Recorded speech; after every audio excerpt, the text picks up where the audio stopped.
చెప్పాలంటే మరి ఆయన గురించి 2-3 రోజులు పడుతుంది. అదంతా కష్టంగానే ఆయన అంటే Digi Loans, Star Powers Digi Loans అనే గ్రూప్ ఆఫ్ కంపెనీస్ అయితే నడుపుతున్నారు.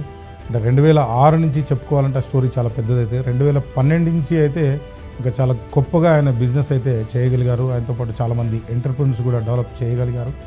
ఒకటి అంటే నాకు నచ్చింది ఒక ముక్కలో చెప్పాలంటే మాత్రం ఆయన ముందుగా ఏదైనా ప్రోడక్ట్ రిలీజ్ చేయాలన్నా, ఏదైనా ప్రోడక్ట్ మార్కెట్ చేయాలన్నా కానీ ముందు రీసెర్చ్ ఖర్చు పెడతారు. జనరల్గా ఈ రీసెర్చ్ ఎక్కడ జరుగుతుందంటే మనకి ఫార్మా కంపెనీస్లో కావచ్చు, యూఎస్లో ఎక్కువగా ఏదైనా చేయాలనుకుంటే ఆ ఖర్చు పెడతారు. చూడండి, మనం ప్రోడక్ట్ రిలీజ్ చేసేటప్పుడు ఇది ఖచ్చితంగా ఉండాలి, నిర్దిష్టంగా ప్రజలకి సేవలు అందించగలగాలి, మన జాబ్ హోల్డర్స్ అందరూ కూడా బాగుండాలి, మనతో పాటు ఎదిగేటువంటి ఎంటర్‌ప్రెన్యూర్స్ కూడా బాగుండాలని కోరుకుంటారు. చూడండి, అది నాకు నచ్చింది. ఇలాగే ఆయన ఇది కొనసాగించాలని కోరుకుంటున్నాను.